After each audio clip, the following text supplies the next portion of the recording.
Auzubillahiminash-shaytanir-rajim. Bismillahir-rahmanir-rahim. Hello, my dear students. Assalamu alaikum wa rahmatullahi wa barakatuh. Dear students, आप सब कैसे हो? अल्लाह ताला आपको सेहत व सलामत रखे. My dear students, आज मैं आपको chapter number 2 class 10th polynomials के बारे में कुछ बताने जा रहा हूँ. Some basic points for polynomials. Class 10th के लिए है. First of all, we know about polynomials. What is polynomial? Polynomial. Polynomial किसको कहते हैं? Polynomial, poly means many, and its definition is it is a chain of terms. Simple definition for polynomial. हम इसको कहते हैं चेन ऑफ टर्म्स भी. और जो इसकी दूसरी डेफिनेशन है, it is an algebraic expression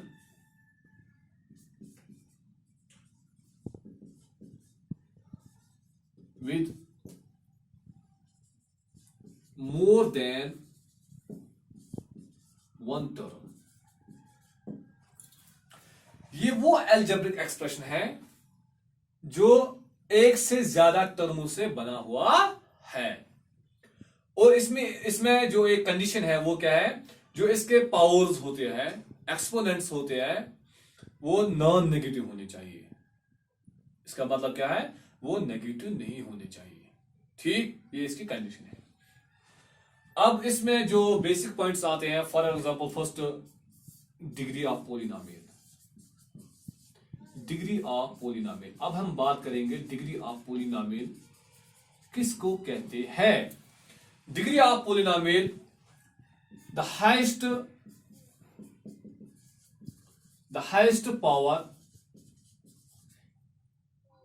or degree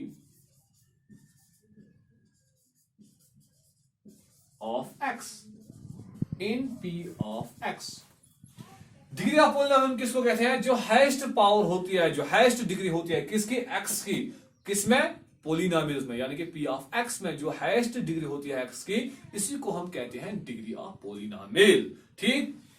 अब जो इसका दूसरा पॉइंट है वो है linear polynomial.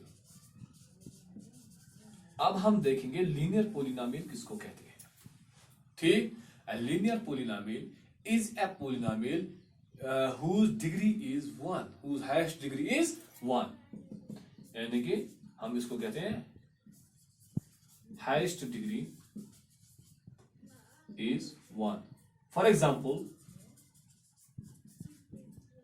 2x plus 1, 9x, 3x plus 4. इसकी जो वेरिएबल की, जो x की हाईएस्ट डिग्री है वो क्या है, 1. ठीक. इसको हम कहते हैं लीनियर पोलिनोमियल. लीनियर पोलिनोमियल, हम इस पोलिनोमियल को कहते हैं जिसकी हाईएस्ट डिग्री क्या होती है, 1. ठीक. इसको हम कहते हैं लीनियर पोलिनोमियल. और जो दूसरा है quadratic polynomial. Quadratic polynomial.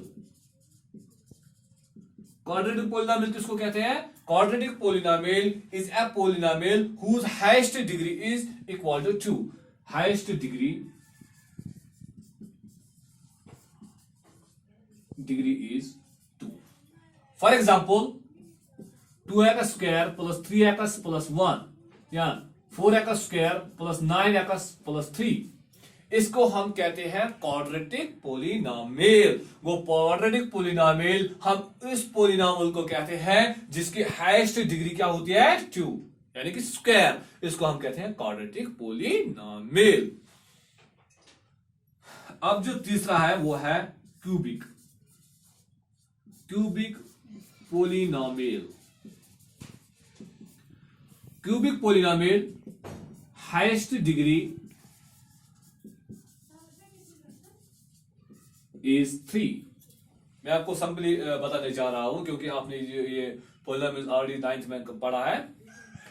Cubic polynomial किसको कहते हैं, जिसके हाईएस्ट डिग्री क्या होती है, 3. फॉर एग्जांपल हम क्या लिखते हैं यहां पे, 9x cube plus 3x square plus 2x plus 1, highest degree क्या है 3, इसको हम कहते हैं क्यूबिक पोलिनोमियल। अब मैं इनके जो कुछ फार्मूलाज हैं, जो अपने जो फार्मूलाज हैं पोलिनोमियल फार्मूला, अब मैं वो लिखने जा रहा हूं। लीनियर पोलिनोमियल की फार्मूला जो है वो है ax प्लस b, ये इसकी फार्मूला है। मगर यहां पे कंडीशन क्या है, a is not equal to 0, a 0 के बराबर नहीं होना चाहिए। क्यों? अगर यहां पे हम a 0 के बराबर लिखेंगे तो यहां पे जो वेरिएबल है वो नहीं रहेंगे, यहां पे कांस्टेंट रहेगा। दैट मींस कि हम इसको लीनियर पोलिनोमियल नहीं कह सकते हैं। इसलिए हम क्या लिखते हैं यहां पे a is not equal to 0। अगर a यहां पे 0 होगा तो लीनियर पोलिनोमियल नहीं होगी, तो इसलिए कहते हैं यहां पे a is not equal to 0। ये इसकी जो फार्मूला है, ये इसकी लीनियर पोलिनोमियल की फार्मूला ax प्लस b। अब मैं फार्मूला लिखने जा रहा हूं क्वाड्रेटिक पोलिनोमियल। क्वाड्रेटिक पोलिनोमियल की जो फार्मूला है वो मैं यहां पे लिखूंगा क्योंकि जगह नहीं रही। क्वाड्रेटिक पोलिनोमियल की जो फार्मूला है वो है ax square plus bx plus c। ठीक, यहां पर भी कंडीशन है a is not equal to 0। क्यों? अगर यहां पर a 0 होगा तो ये क्वाड्रेटिक पोलिनोमियल नहीं होगी, तो फिर हम इसको कहते हैं लीनियर पोलिनोमियल। क्यों? यहां पर bx और c रहेगा क्योंकि ax स्क्वायर नहीं रहेगा। ठीक, इसलिए हम कह रहे हैं कि a is not equal to 0। ये क्वाड्रेटिक पोलिनोमियल की फार्मूला है। अब मैं क्यूबिक पोलिनोमियल की फार्मूला लिखने जा रहा हूं। वो किसके बराबर है, ax cube plus bx square plus cx plus d। Here also a is not equal to 0। ठीक, अगर a 0 के बराबर होगा तो ये लीनियर क्यूबिक पोलिनोमियल नहीं होगी, तो फिर कौन सी पोलिनोमियल बन जाएगी, क्वाड्रेटिक पोलिनोमियल। ये कुछ बेसिक्स थे पोलिनोमियल्स के जो मैंने आपको आज पढ़ाया। होप है इंशाल्लाह आप अच्छे से समझेंगे, ये अच्छे से पढ़ेंगे ये। ठीक है, अब मैं आपको कुछ और बेसिक्स पढ़ाने जा रहा हूं जो हमें आगे जरूरत पड़ते हैं क्वेश्चन में। फर्स्ट क्या है, सम ऑफ जीरोज, और दूसरा क्या है, प्रोडक्ट ऑफ जीरोज। पहले मैं आपको जीरोज के बारे में कुछ बताने जा रहा हूं। जीरोज ऑफ पोलिनोमियल्स किसको कहते हैं? जीरोज ऑफ पोलिनोमियल्स हम कहते हैं कि जब हम x के वैल्यू निकालते हैं तो हम इसको कहते हैं zeros of polynomial. For example हम p ऑफ x यानी कि पोलिनोमियल को किसके बराबर लिखते हैं, 0। फॉर एग्जांपल अगर हमारे पास इक्वेशन होगी p of x is equal to 3x plus 2, तो हम यहां पे क्या लिखते हैं, p of x is equal to 0, that is 3x plus 2 is equal to 0, या 3x is equal to -2, x is equal to -2 divide by 3। ये है इसके जीरोज ऑफ पोलिनोमियल, इसको हम जीरोज कहते हैं। यहां पे मैं लिखने जा रहा हूं sum of zeros. Sum of zeros हमें निकालने पड़ते हैं एक्सरसाइज नंबर 2.2 में, तो इसलिए मैं आपको यहां पे कुछ फॉर्मूलाज बताने जा रहा हूं। सम ऑफ जीरोज किसके बराबर होते हैं, अल्फा प्लस बीटा। ये इनकी रिलेशनशिप है। यहां पे किसके बराबर होता है, -b divide by a। For example यहां पर मैं आपको क्वाड्रेटिक पोलिनोमियल की जो इक्वेशन है वो लिखने जा रहा हूं, ax square plus bx plus c।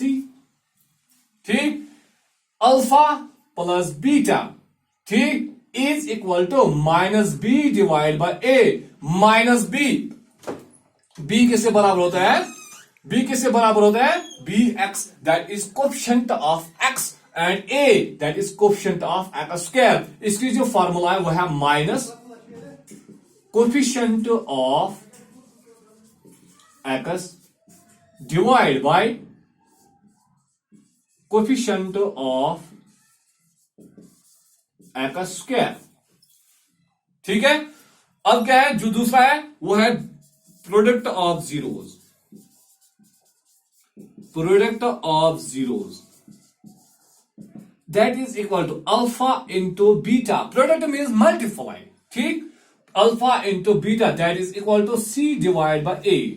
c divide by a, और c क्या यहां पे, constant term, constant term divide by coefficient of x square. ठीक है, इसकी फॉर्मूला यानी कि c divide by a, c constant term, a coefficient of x square. Here -b formula का है b coefficient of x divide by a coefficient of x square. ये है sum of zeros and product of zeros. अब मैं आपको geometry के बारे में कुछ बताने जा रहा हूं। फॉर एग्जाम्पल जो है हमारा exercise number 2.1, exercise number 2.1, for example अगर हमारे पास ये ग्राफ है,